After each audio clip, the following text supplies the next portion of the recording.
জাতীয় ঐক্য সৃষ্টির আহ্বান বিএনপি, সবাইকে শান্ত থাকতে বলেছেন প্রধান উপদেষ্টা। আইনজীবী আলিফ হত্যার প্রতিবাদে উত্তাল চট্টগ্রাম, জানা যায় জনতার ঢল। চট্টগ্রামে হাসনাত সার্জিসের গাড়ি দুর্ঘটনার শিকার, ট্রাক চাপায় হত্যা চেষ্টার অভিযোগ।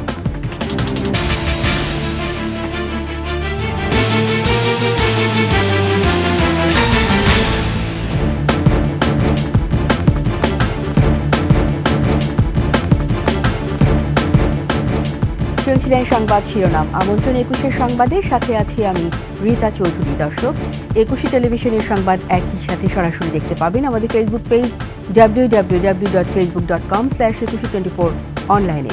সাবস্ক্রাইব করতে পারেন www.youtube.com/@21 চ্যানেলে। বিশৃঙ্খলা সৃষ্টিকারীদের বিরুদ্ধে সব রাজনৈতিক দল মিলে জাতীয় ঐক্য গড়ে তোলার আহ্বান জানিয়েছে বিএনপি।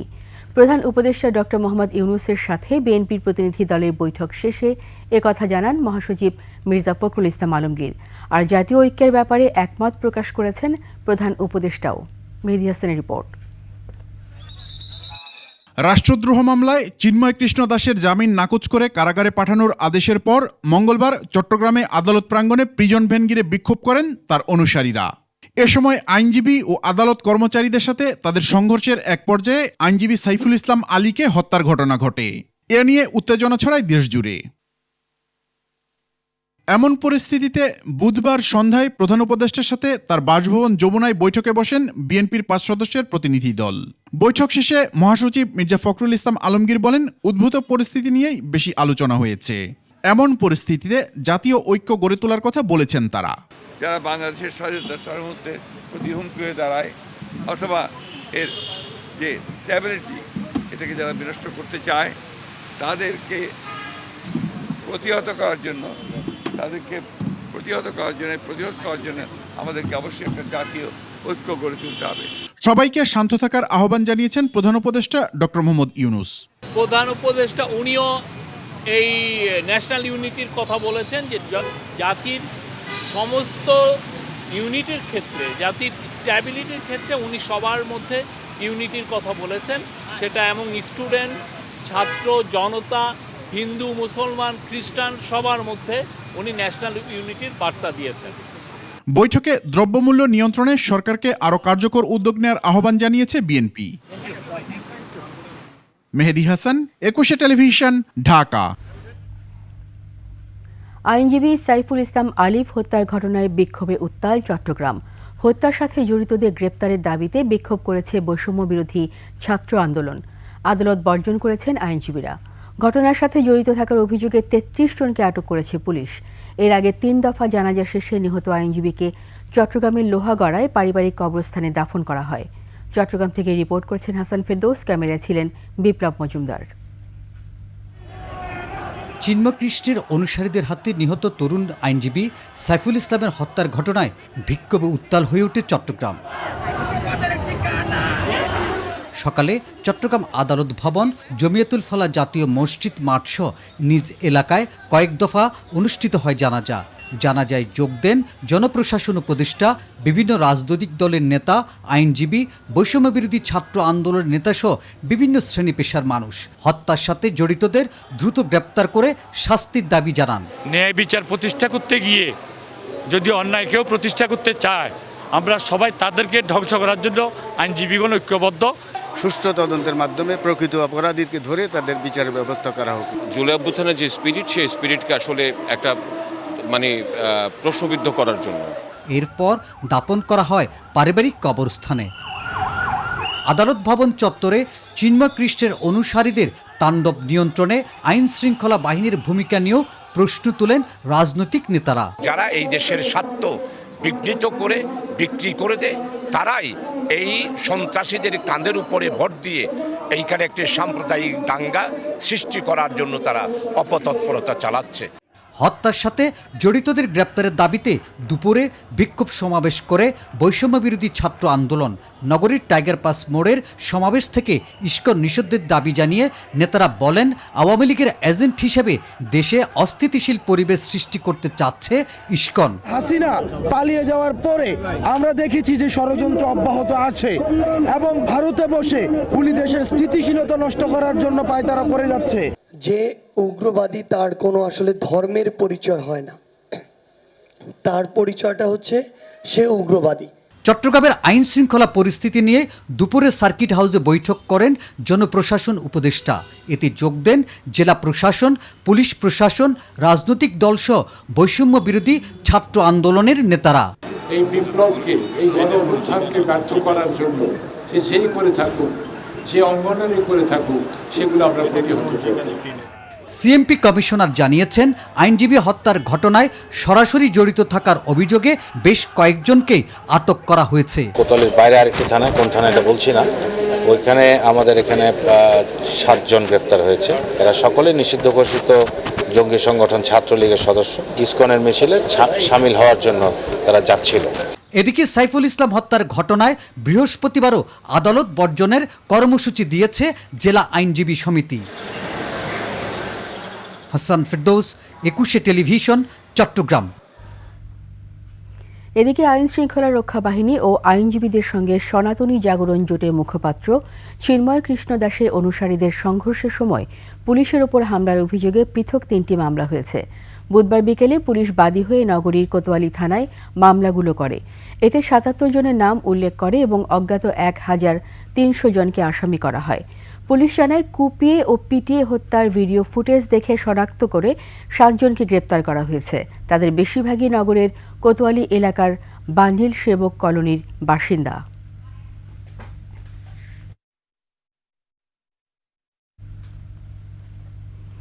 এদিকে আইনজীবী সাইফুল ইসলাম আলিফের জানাজা ও কবর জিয়ারত শেষে ফেরার পথে চট্টগ্রামের লোহাগাড়ায় বৈষম্য বিরোধী ছাত্র আন্দোলনের আহ্বায়ক হাসনাত আবদুল্লাহ ও সমন্বয়ক সার্জিস আলমের গাড়িকে ট্রাক চাপা দিয়ে হত্যা চেষ্টার অভিযোগ পাওয়া গেছে। প্রতিবাদে রাতে ঢাকা বিশ্ববিদ্যালয়ে বিক্ষোভ মিছিল করে বৈষম্য বিরোধী ছাত্র আন্দোলন। অবিলম্বে দোষীদের শাস্তি দাবি করেন তারা। মানিক শিকদারের রিপোর্ট। বুধবার আনুমানিক সন্ধ্যা 7টার দিকে চট্টগ্রাম কক্সবাজার মহাসড়কের চুন্তি ইউনিয়নের হাজী রাস্তার মোড়ে কেন্দ্রীয় বৈষম্য বিরোধী ছাত্র আন্দোলনের আহ্বায়ক হাসনাত আবদুল্লাহ ও সমন্বয়ক সার্জিস আলমের গাড়ি দুর্ঘটনার শিকার হয়। একই গাড়িতে থাকা চট্টগ্রামের সমন্বয়ক খান তালাত মাহমুদ রাফি জানিয়েছেন, কবর জিয়ারত করে লোহাগাড়া থেকে ফেরার পথে তাদের ট্রাক চাপা দিয়ে হত্যার চেষ্টা করা হয়। গাড়িটির সামনের অংশ দুমড়ে মুচড়ে গেলেও তারা অক্ষত আছেন। পরে রাত 11টার দিকে ঢাকা বিশ্ববিদ্যালয়ের রাজু ভাস্কর্য চত্বরে সমবেত হয়ে বিক্ষোভ মিছিল করে বৈষম্য বিরোধী ছাত্র আন্দোলন। মিছিল শেষে তারা বলেন, বাংলাদেশকে ব্যর্থ করতে ষড়যন্ত্র হচ্ছে। এ সময় সবাইকে ঐক্যবদ্ধ থাকার আহ্বান জানান তারা। আমরা সেই 2024-এর গণবিপ্লবের সময় আমরা প্রত্যেকে শহীদ হয়ে গিয়েছি। জীবনের প্রতিটি মুহূর্ত আমাদের বোনাস লাইন। ওরা যদি ভেবে থাকে সাইফুল ভাইকে হত্যা করে, হাসনাত সার্জিসের উপরে হামলা করে বাংলাদেশের মুসলমানদেরকে উস্কানো সম্ভব, আমরা বলতে চাই কোনোভাবেই বাংলাদেশের মুসলমানদেরকে উস্কানো সম্ভব নয়। হাসনাত ও সার্জিসকে হত্যা চেষ্টার ষড়যন্ত্রকারীদের অবিলম্বে বিচারের দাবিও জানান বিক্ষোভকারীরা। আমরা আজকে দাবি করছি। মানিক শিকদার, 21 টেলিভিশন, ঢাকা।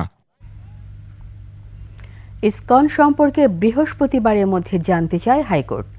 ইসকন নিষিদ্ধ চেয়ে একজন আইনজীবীর আবেদনের পরিপ্রেক্ষিতে রাষ্ট্রপক্ষকে তথ্য জানানোর নির্দেশ দেয় উচ্চ আদালত।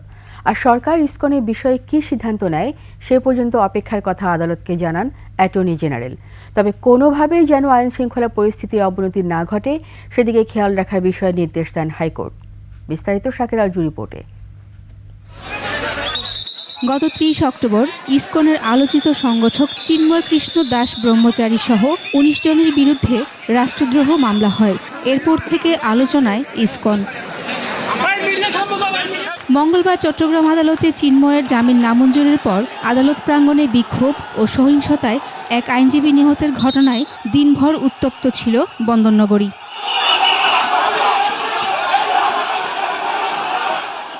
ইসকন নিষিদ্ধ চেয়ে এবং যে কোনো অপ্রীতিকর পরিস্থিতি এড়াতে চট্টগ্রাম ও রংপুরে জরুরি অবস্থা জারির নির্দেশনা চেয়ে হাইকোর্টে আবেদন করেন এক আইনজীবী। বিষয়টি স্পর্শকাতর হওয়ায় রাষ্ট্রের সর্বোচ্চ আইন কর্মকর্তা অ্যাটর্নি জেনারেলকে ডেকে পাঠান আদালত। অ্যাটর্নি জেনারেল বলেন, সরকার কি সিদ্ধান্ত নেয় তার জন্য অপেক্ষা করতে হবে। এই সংগঠন রেজিস্টার্ড কিনা, এই সংগঠন নিষিদ্ধ হবে কিনা, এই সংগঠনের বিরুদ্ধে কি ব্যবস্থা নেওয়া হবে, এই সংগঠনের অস্তিত্ব কি, এই সবগুলো বিষয় সরকারের পলিসি ডিসিশন এবং সরকার এটা খোঁজখবর নিয়ে যথাযথ আইনিভাবে এটাকে দেখবেন। সব কিছু আদালতের সামনে এসে সুমোটো নিষিদ্ধ করতে হবে। এই প্রক্রিয়ার সাথে আপনাদের জুডিশিয়াল রিভিউয়ের যে অ্যাকশন সেটা যাওয়া উচিত না বলে আমি মনে করি। এ সময় আদালত বলেন, তারা উদ্বিগ্ন আইনশৃঙ্খলা পরিস্থিতি কেউ যাতে অবনতি করতে না পারে। এই ঘটনা একটি ক্রিমিনাল অফেন্স। সরকার গুরুত্ব সহকারে এই ঘটনাটিকে দেখছেন এবং এইটার যথাযথ আইনি পদক্ষেপ সরকার নেবেন। ইসকন ও সাম্প্রতিক ইস্যুতে সরকারের পদক্ষেপ কালকের মধ্যে জানাতে বলেছেন হাইকোর্ট। আমাদের বক্তব্যে সন্তুষ্ট। আদালত বললেন যে ঠিক আছে, কতটুকু প্রোগ্রেস আছে কালকে একটু সকালে ওনাদেরকে জানাতে বলেছেন, আমি জানাবো। আইনজীবীর মৃত্যুর বিষয়ে অ্যাটর্নি বলেন, একজন আইনজীবী মারা গেলে হৃদয়ে রক্তক্ষরণ হওয়াটাই স্বাভাবিক। এদিকে আইনজীবীর মৃত্যুর ঘটনায় বিক্ষোভ সমাবেশ করেছে জাতীয়তাবাদী আইনজীবী ফোরাম। শাকেরা আরজু, 21 টেলিভিশন, ঢাকা। ইসকন নেতা চিন্ময় কৃষ্ণ দাস ব্রহ্মচারী একজন যৌন বিকারগ্রস্ত মানুষ। পুণ্ডরিক ধামের ছেলে শিশুদের নানাভাবে যৌন নিপীড়ন করেন চিন্ময়। 21 টেলিভিশনের হাতে এমন কিছু ভিডিও ফুটেজ এসেছে। সঞ্জয় অধিকারী রিপোর্ট। বিপন্ন হবে এই রকম কথা বলে মৌলবাদীরা এই অসাম্প্রদায়িক চরিত্রের প্রতিষ্ঠান ইসকনের ভাবমূর্তিকে ক্ষুণ্ণ করার প্রয়াস করছে। কিন্তু এটা শুভ সূচনা নয়, এটা অত্যন্ত দুর্দান্ত এবং অশুভ সূচনা। তার কারণ কি? ইসকন যে আন্দোলন করছে বাংলাদেশ সরকারের বিরুদ্ধে নয়, ইসকন যে আন্দোলন করছে শেখ হাসিনার সরকারকে শক্তিশালী করার জন্য। ইসকন নেতা ও পুণ্ডরিক ধামের অধ্যক্ষ চিন্ময় কৃষ্ণ দাস ব্রহ্মচারী একজন যৌন বিকারগ্রস্ত মানুষ। পুণ্ডরিক ধামের ছেলে শিশুদের তিনি নানাভাবে যৌন নিপীড়ন করেন। সম্প্রতি 21 টেলিভিশনের হাতে এমন কিছু ভিডিও ফুটেজ এসেছে। কিছুদিনের মধ্যে পদ্মবন থাকতে থাকতে উনি আমাকে মেসেজ করতে রাখতো রাতকে হলে, তো আমি যাইতাম, কিন্তু এই বিষয়গুলো আমি কাউকে জানাই। উনি একজন ধামের অধ্যক্ষ, হয়তো অসুস্থ হতে পারে, আমাকে সেজন্য মেসেজ রাখতো, আমি করতে যাইতাম। তো চিন্ময় প্রভু আমাকে ভিডিওতে দেখা যায় এসব শিক্ষার্থীকে বিভিন্ন সময় নানা ছলে রুমে ডেকে নিয়ে যৌন নিপীড়ন করেন চিন্ময় ব্রহ্মচারী। এরকম করতে করতে অনেকদিন আমি মেসেজ করতাম, হঠাৎ আরেকদিন আমাকে ডেকেছে, বাট আমি যাইনি বিদায় তখন থেকে সে আমার উপর খুব রেগে আছে। হ্যাঁ, চিন্ময় প্রভু আমার খুব রেগে আছে, আমি কেন যাচ্ছি না। এর মধ্যেই দেখি অনেক ধরনের সমস্যা, এই যে গুরুকুলের বাচ্চাদের উপর যে নির্যাতনগুলো হচ্ছে, হ্যাঁ জঘন্যতম অপরাধ। কিন্তু এগুলো সমস্যাগুলো, এই যে গুরুকুলের এতগুলো ছেলে, নিউ ছেলে, অনেক ছোট ছোট ছেলে, এদের উপরে যে এত ধরনের নির্যাতনগুলো হচ্ছে, হ্যাঁ এগুলো ধামের কোনো। শিশুদের যৌন নিপীড়নের দায়ে 2023 সালে একবার তার উপর সাময়িক বিধিনিষেধও দেয় যুক্তরাজ্যে অবস্থিত ISKCON international child protection office. এমন একটা চিঠি 21 টেলিভিশনের হাতে এসেছে। 2023 সালের 6 অক্টোবর ইস্যু করা ইসকন ইন্টারন্যাশনাল চাইল্ড প্রোটেকশন অফিসের ওই চিঠিতে শিশু নিপীড়নের অপরাধে তার উপর সাময়িক বিধিনিষেধের পাশাপাশি কিছু সময়ের জন্য কীর্তন করতেও বিধিনিষেধ আরোপ করা হয়। তাকে শিক্ষাদানেও বিরত থাকতে বলা হয়। ইসকন ও চিন্ময় ব্রহ্মচারীর অনৈতিক ও সন্ত্রাসী কর্মকাণ্ড নিয়ে সম্প্রতি 21 টেলিভিশন বেশ কয়েকটি প্রতিবেদন প্রকাশ করে। এর ফলে ক্ষিপ্ত হন চিন্ময় ব্রহ্মচারী। 21 টেলিভিশনকে হলুদ মিডিয়া বলে অভিহিত করেন তিনি। আবার 21 টেলিভিশনের মতো কিছু দালাল মিডিয়া, হলুদ মিডিয়া, আমাদের বিভিন্ন ছবি ভিডিওকে সুপার এডিট করে আওয়ামী লীগের দোষর হিসেবে উপস্থাপনের চেষ্টা করছে। ইসকনের বিরুদ্ধে আমার দেশ সম্পাদক মাহমুদুর রহমান সোচ্চার। তিনি ইসকনের দেশবিরোধী তৎপরতা নিয়ে বিভিন্ন বক্তব্য দেন। সাহস হয় কি করে ইসকনের মতো একটা সাম্প্রদায়িক এবং রয়ের একটা সংগঠন চট্টগ্রামে এত বড় সভা করে? সাহস কি করে হয় ইসকনের? এবং ইসকনের এর মধ্যে আপনি দেখবেন সব ছাত্রলীগ যুবলীগের গুন্ডারা বসে আছে। এতে ক্ষিপ্ত হন ইসকন নেতা চিন্ময় ব্রহ্মচারী। তিনি 7 দিনের মধ্যে মাহমুদুর রহমানকে ক্ষমা চাওয়ার আলটিমেটাম দেন। মাধ্যমে জনাব মাহমুদুর রহমানকে অবহিত করতে চাই, তিনি যদি তার বক্তব্য পরিহার করে দুঃখ প্রকাশ করে জাতির কাছে ক্ষমা চায়, তাহলে আমরা তাকে সাধুবাদ জানাবো। অন্যথায় তার বিরুদ্ধে কঠোর কর্মসূচি ঘোষণা এবং আইনি পদক্ষেপ গ্রহণ করা হবে। ভক্তরা চিন্ময় দাসকে ডাকেন চিন্ময় প্রভু নামে, কিন্তু সংগঠনের শৃঙ্খলা বিরোধী কার্যকলাপের কারণে তিনি সহ আরও কয়েকজনকে চলতি বছরের জুলাই মাসে ইসকন থেকে বহিষ্কার করা হয়। 2023 সালে দেওয়া ইসকন ইন্টারন্যাশনাল চাইল্ড প্রোটেকশন অফিসের বিধিনিষেধের সূত্র ধরেই তাকে বহিষ্কার করা হয়। সঞ্জয় অধিকারী, 21 টেলিভিশন, ঢাকা। নিচ্ছি সংবাদ বিরতি। যখন ফিরব তখন অন্যান্য খবরের সঙ্গে আরও থাকবে। আয়ারল্যান্ডের বিপক্ষে বাংলার নারীদের রেকর্ড গড়া জয়, শারমিনের দ্রুততম হাফ সেঞ্চুরি। আবার আমন্ত্রণ 21 সংবাদে। প্রধান উপদেষ্টা ডক্টর মোহাম্মদ ইউনূসের সাথে দেখা করেছেন আন্তর্জাতিক অপরাধ আদালত আইসিসি চিফ প্রসিকিউটর করিম এ খান। বুধবার রাষ্ট্রীয় অতিথি ভবন যমুনায় এই সাক্ষাতে রোহিঙ্গা সংকট ও সমাধানের বিষয়ে কথা বলেন তারা। এ সময় রোহিঙ্গা গণহত্যার প্রমাণ পাওয়ায় মিয়ানমারের প্রেসিডেন্ট মিং অং হাং-এর বিরুদ্ধে গ্রেপ্তারি পরোয়ানা জারি করতে আইসিসির আবেদনের বিষয়টি প্রধান উপদেষ্টাকে অবহিত করেন চিফ প্রসিকিউটর করিম এ খান।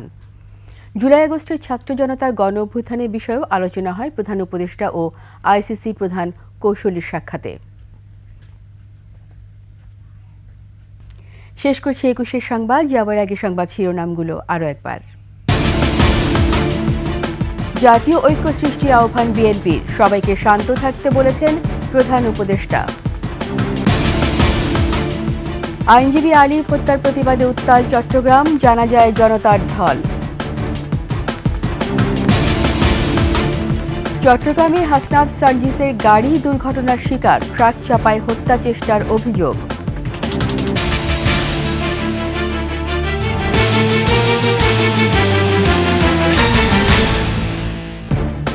রাজশাহী সংবাদ জানতে ডায়াল করুন 2021 নম্বরে আর ভিজিট করুন 21-tv.com ওয়েবসাইটে।